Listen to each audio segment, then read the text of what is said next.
The USA Basketball have fired back at Noah Lyles after the 100-meter champion made comments questioning their claim of being the sport's world champions. The beef between America's basketball titans and sprinting sensation dates back to August 2023, when Lyles mocked the NBA for calling their annual playoff winners world champions. And they have world champion on their head. World champion of what? The United States? The 27-year-old sprinter questioned how the league could make such a claim when all its teams are based in the US, with just one coming from Canada.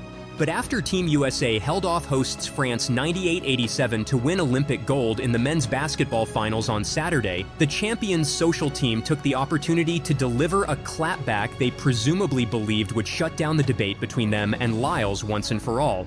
"Are we the world champs now?" A caption read above a picture of the full squad on X.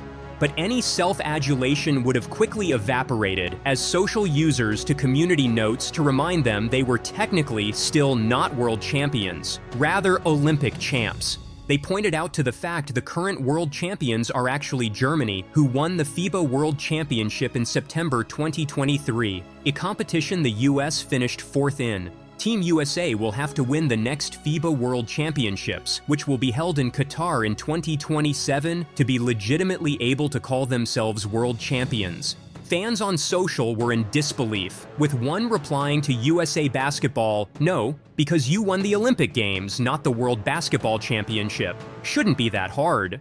Another simply put, "There's no way it's this difficult to understand." Lyles, who is both an Olympic champion and three-time world champion, started the tete-a-tete when claiming the US should be more modest in its claims about being called world champions. He made the comments to press last year saying, "Don't get me wrong, I love the US at times, but that ain't the world. That is not the world. We are the world. We have almost every country out here fighting, thriving, putting on they flag to show that they are represented. There ain't no flags in the NBA. NBA teams compete for a city or a state, like the Los Angeles Lakers or Utah Jazz. Some teams have jersey colors that resemble their city's flag, like the New York Knicks. Yet, Lyles took the NBA's claim of calling the winners of the Larry O'Brien Trophy world champions. British broadcaster Piers Morgan said, who was best known in the United States for his stint as a judge on America's Got Talent, "The cojones of this guy calling out NBA stars for pretending to be world champions when they're not, then beating the world to be Olympic 100-meter champion, are gigantic. Congrats, Noah Lyles. You talk the talk and just walk the walk." Morgan continued with several hand clap emojis. The NBA is not the only American sports league to use the moniker, with the NFL and MLB also calling each season's victor a world champion.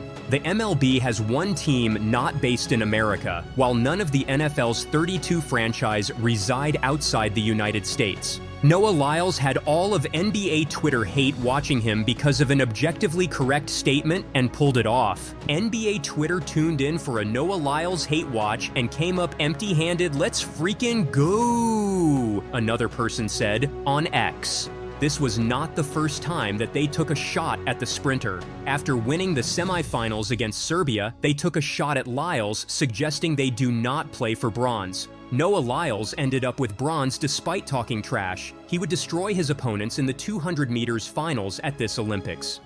USA Basketball could further taunt Lyles if the women's team wins gold too. Compared to what transpired in the men's games, the women are on a different level. They have won 7 straight gold medals and will look to make it 8 tonight. If they win again, it will mean that the best female basketball players in the world are part of the WNBA. Although that is already a foregone conclusion, it will make for a fitting end to the entire world champs controversy.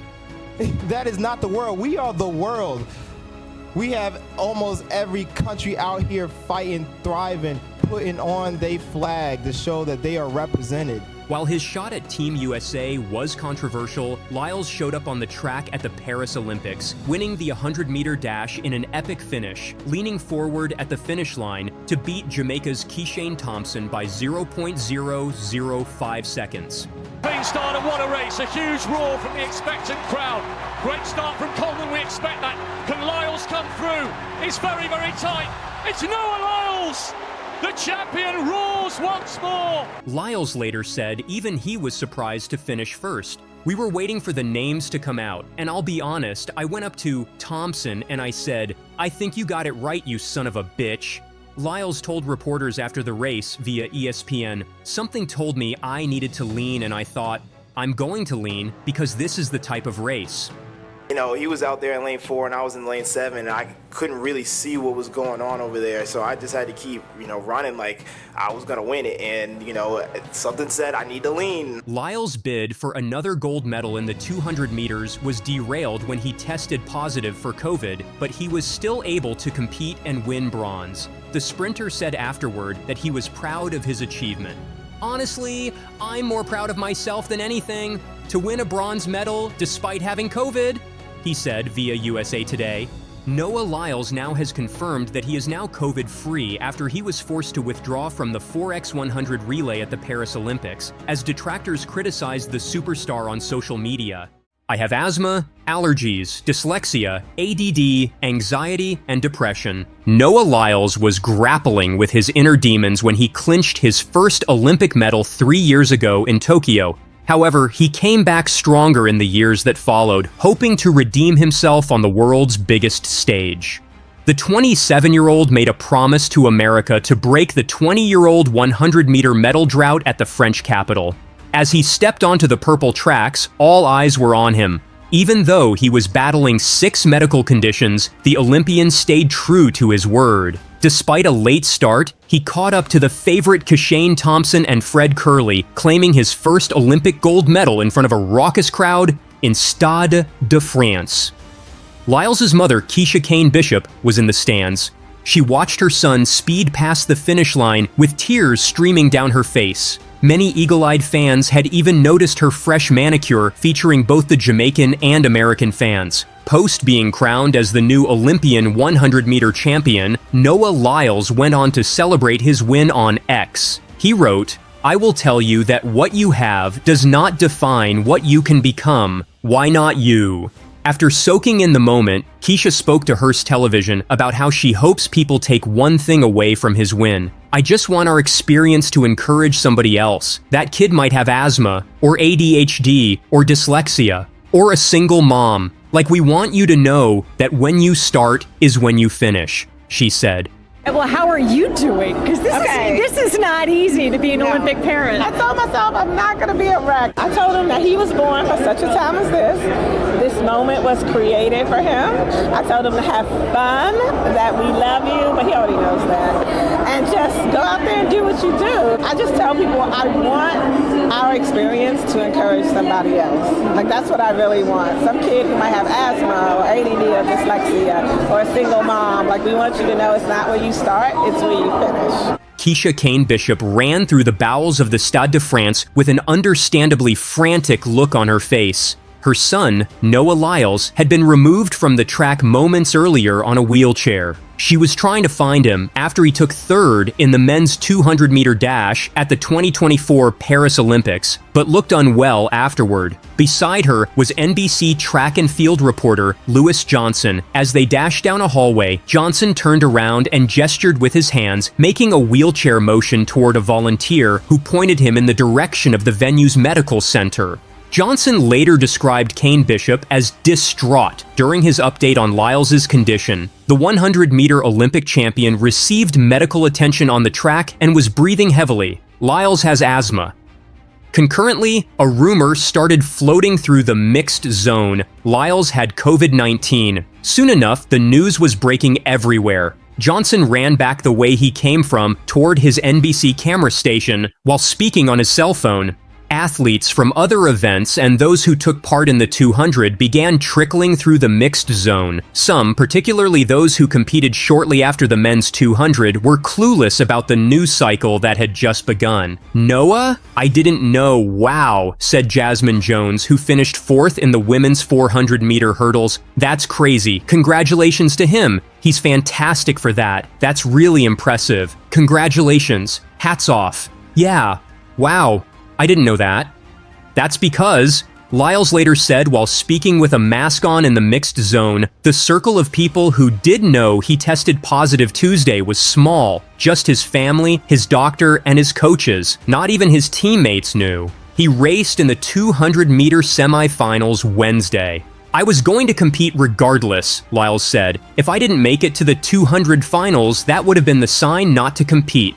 Lyles showing up to the mixed zone came as a surprise. His publicist informed the media he would not be speaking and that the United States Olympic and Paralympic Committee, along with World Athletics, would be releasing statements. He disappeared from the cameras only to suddenly pop up again on NBC. He entered the mixed zone shortly thereafter. To be honest, I'm more proud of myself than anything, coming out and getting a bronze medal with COVID, Lyles said. Overwhelmingly, the other athletes cared little that Lyles competed with the virus. The winner of the race, Letsile Tebogo of Botswana, first noticed something was wrong with Lyles on Wednesday. He noticed that the 27-year-old was wearing a mask and that the protection remained on his face during the pre-finals warm-ups. Not in his best shape, Tebogo said. He's going through something. A reporter then informed him that Lyles had COVID. Who said that? Tebogo replied. Lyles did. I don't think he put anybody at risk, Tebogo said. The most laid back about the night's drama was Kenny Bednarek, the silver medalist in the 200. From what I heard, he's got something that went on, so I don't really know what's going on with him, Bednarek said. I mean, I will probably talk to him after this to see if he's okay, which I hope so. But yeah, like for me, I don't really know. I'm kind of out of the loop. Bednarek hugged Lyles after the race and said he was unbothered by Lyles's decision to race. I'm healthy, Bednarek said. I do everything I can to make sure my body's healthy. Bednarek was asked if he had noticed an uptick of colds circulating throughout the athletes' village. There was a message that came out saying there was something going around, he said, but I haven't seen it. I guess I'm carefree. Lyles said he'd rate his health anywhere from 90 to 95% out of 100, though he wrote on Instagram late Thursday he believes, "This will be the end of my 2024 Olympics." He was expected to run in the 4x100-meter relay. He knew that he had one blow and that it could be used over those 200 meters.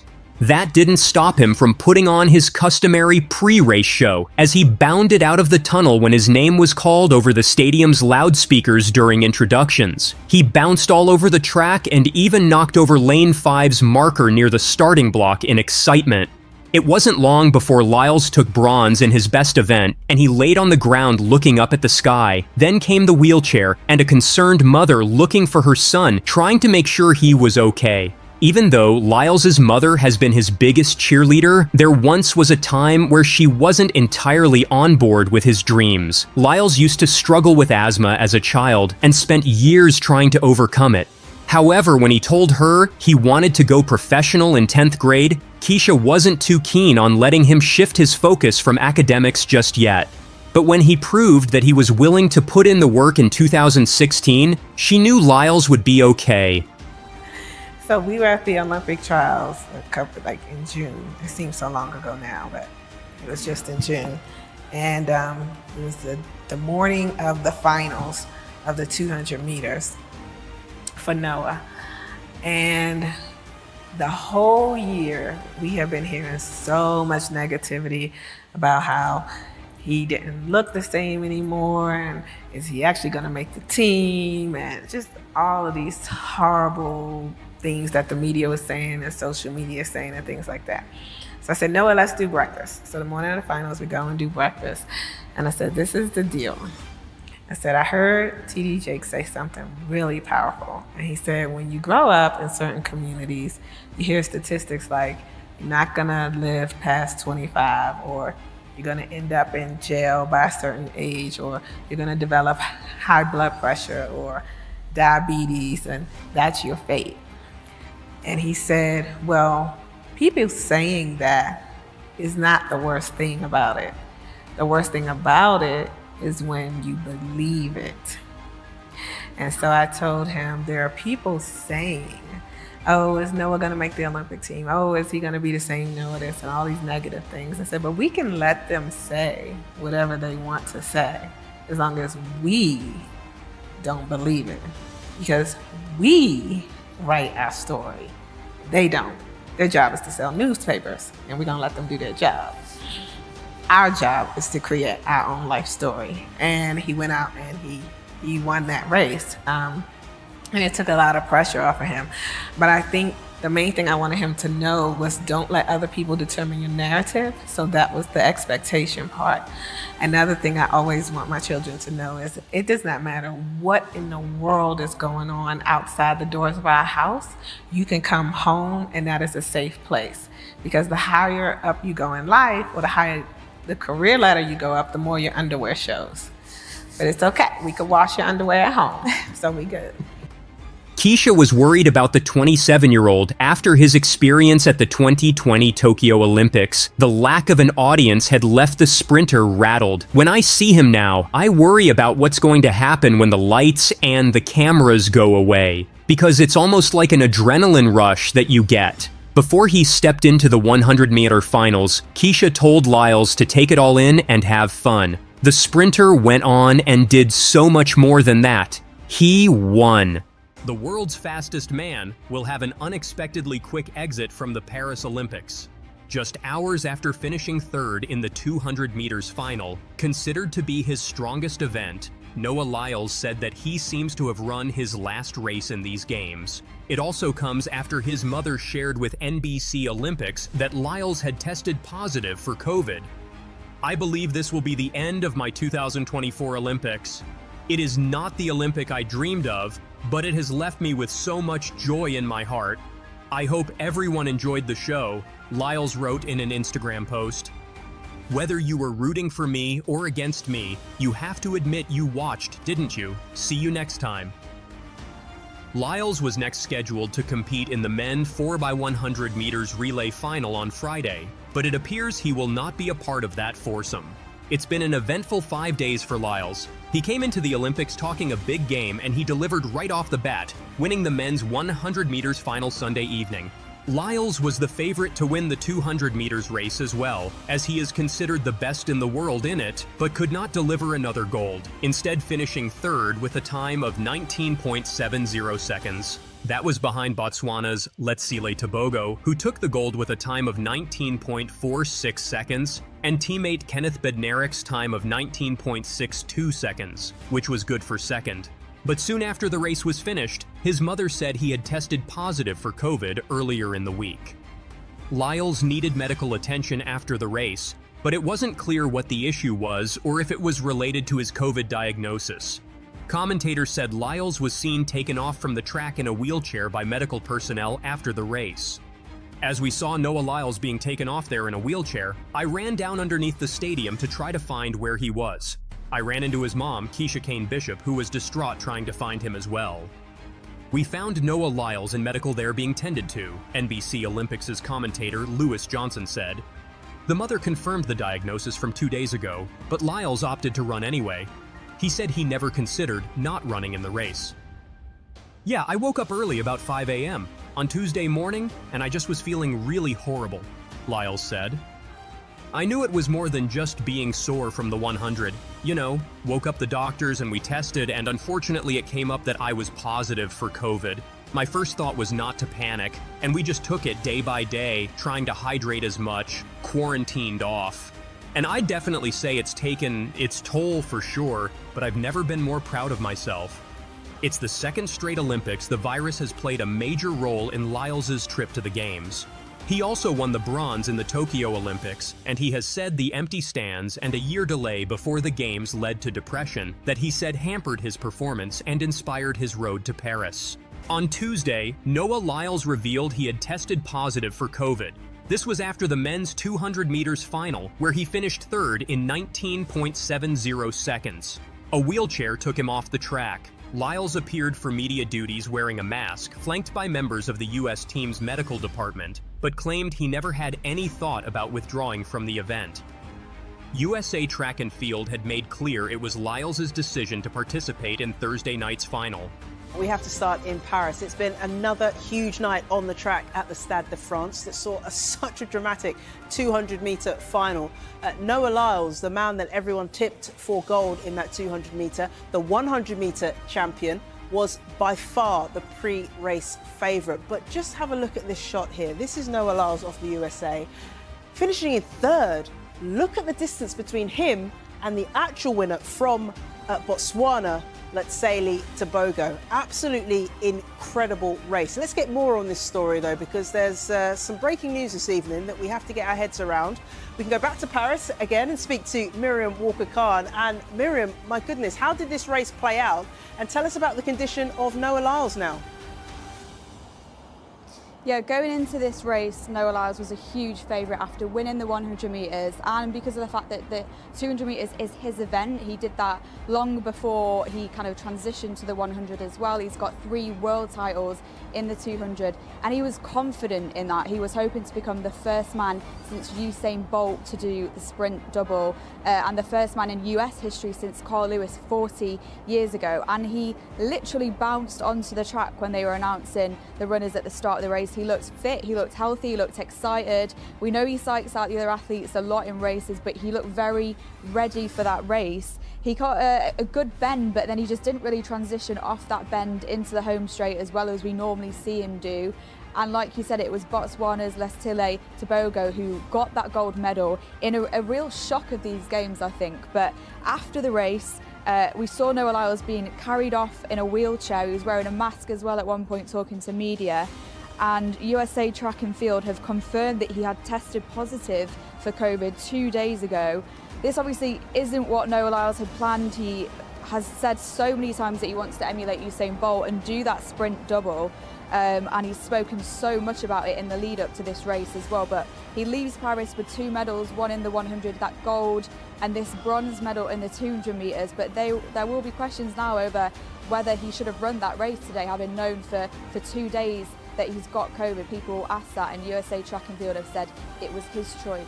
Lyles, the freshly crowned Olympic 100 meters champion, was unable to keep pace with the gold medalist, Botswana's Letseli Tebogo, 19.46, or his US teammate Kenneth Bednarek, 19.62, who took silver. Lyles' appearance in a wheelchair immediately drew speculation about his medical condition. The 27-year-old soon clarified his situation. "I do have COVID," Lyles said.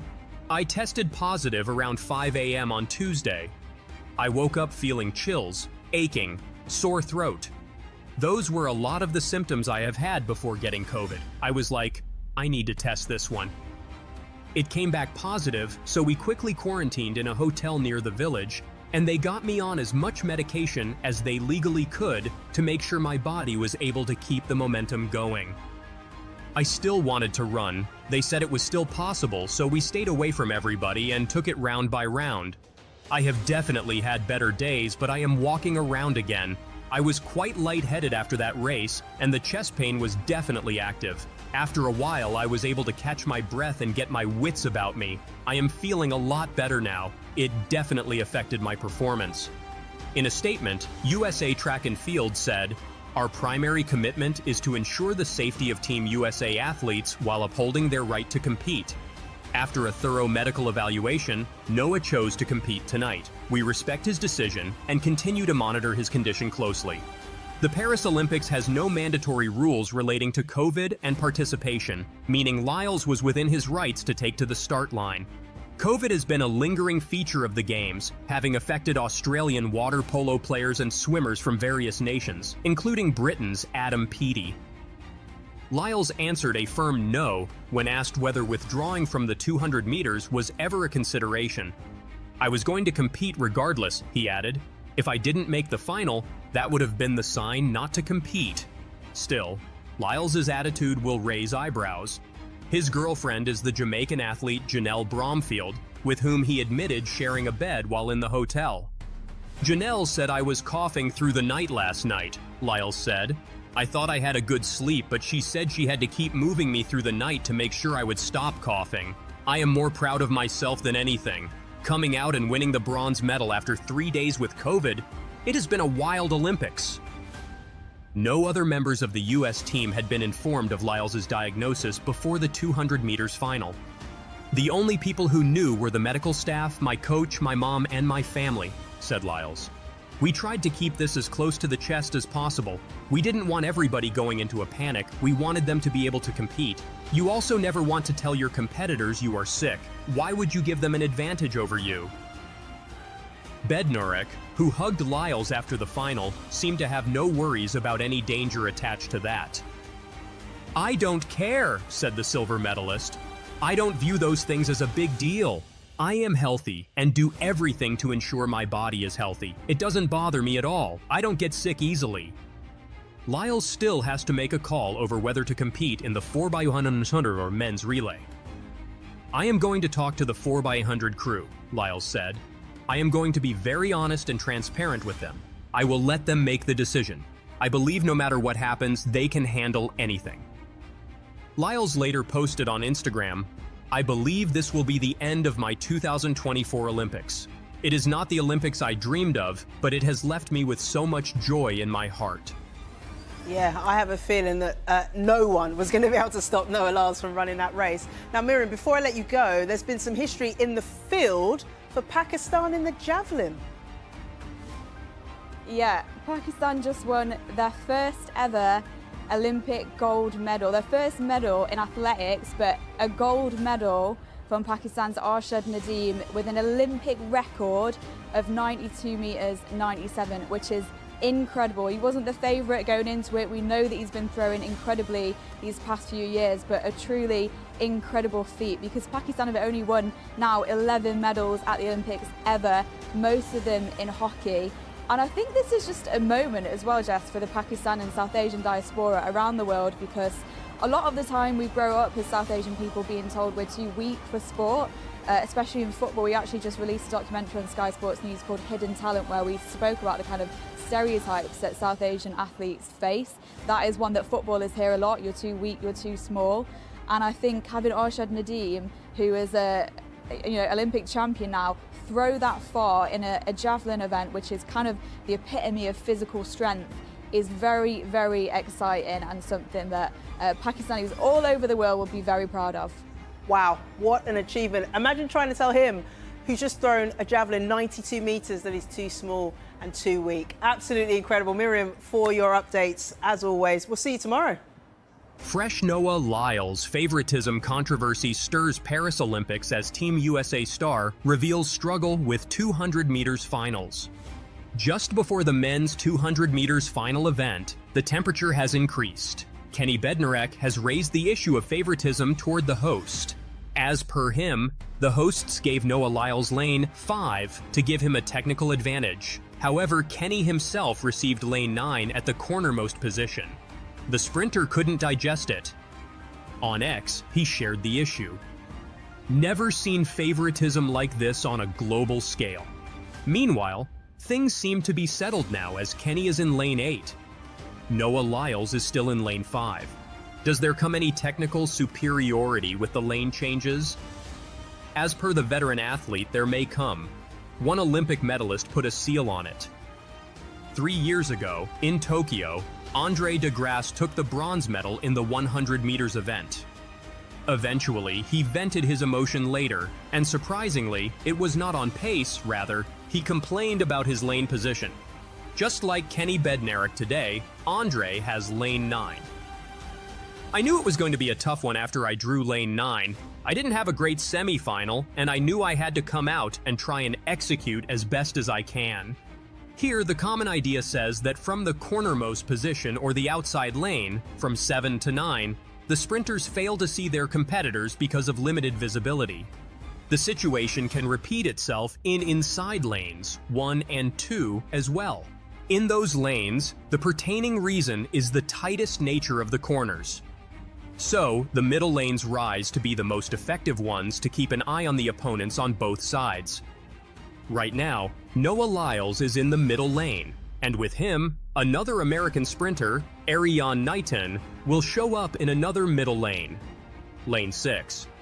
Ultimately, the much-cherished 200 meters fight is expected to be limited between these two sprinters. Their performances throughout the years speak on behalf of that. Moreover, their best performances in the 200 meters event stand to be side by side, taller than the others in the pack. Apart from that, the newly enacted rules regarding lane placement prioritize the ranks of the sprinters strictly to settle at the lanes. From that perspective, the lanes for Noah Lyles, Kenny Bednarek, and Erriyon Knighton may raise some uncomfortable questions. In the semi-final round, Letsile Tebogo was the topper, while Kenny Bednarek followed him. Noah comes later in the third position, so, from that perspective, Kenny's positioning in lane 9 was problematic. He should have been placed in any of the lanes, 5 to 7, leaving a lane for Letsile. Yet the reality is different. Would this mistreatment boost Kenny Bednarek to go against Noah Lyles, all guns blazing?